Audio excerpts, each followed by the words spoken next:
ಕಿಳೆಗಾಮ ಬಸವೇಶ್ವರ ಏತ ನೀರಾವರಿ ಪೈಪ್ಲೈನ್ ಹೊಡೆದು 25 ಎಕರೆಗೂ ಅಧಿಕ ಬೆಳೆ ಹಾನಿಯಾಗಿದೆ.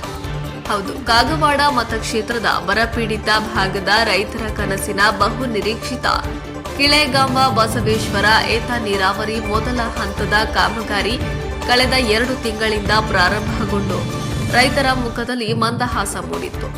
ಆದರೆ ಈಗ ಕೆಂಪವಾಡ ಗ್ರಾಮದ ಹತ್ತಿರ ಮೇನ್ ಪೈಪ್ಲೈನ್ ಒಡೆದು ರೈತರು ಹುಲುಸಾಗಿ ಬೆಳೆದ 25 ಎಕರೆ ಜಮೀನಿನಲ್ಲಿ ನೀರು ನುಗ್ಗಿ ರೈತರಿಗೆ ವರದಾನವಾಗಬೇಕಿದ್ದ ಯೋಜನೆ ಶಾಪವಾಗಿ ಪರಿಣಮಿಸಿದೆ.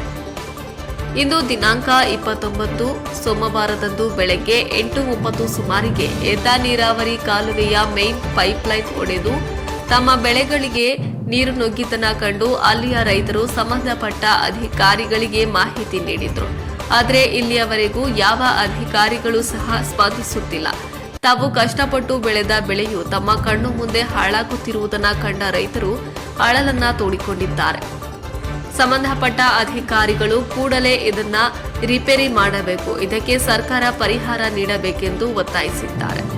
ಇನ್ನು ವಿಠಲ ಬಂಡರಗ, ಮಾಯಪ್ಪ ಬಂಡರಗ, ಅಮಸಿದ್ದ ಬಂಡರಗ, ನೀಲಕಂಠ ಬಂಡರಗ, ನಿಂಗಪ್ಪ ಬಂಡರಗ, ಬಾಳು ಬಂಡರಗ, ಮಹದೇವ ಬಂಡರಗ, ಕಲ್ಲಪ್ಪ ಬಂಡರಗ, ಅಮಸಿದ್ದ ಬಂಡರಗ, ಲಕ್ಷ್ಮಣ ಲಂಗೋಟಿ, ಮಯೂರೇಶ ಬಂಡರಗ ಸೇರಿದಂತೆ ಅನೇಕ ರೈತ ಬೆಳೆಗಳಿಗೆ ನೀರು ನುಗ್ಗಿ ಅಪಾರ ಪ್ರಮಾಣದ ನಷ್ಟವಾಗಿದೆ.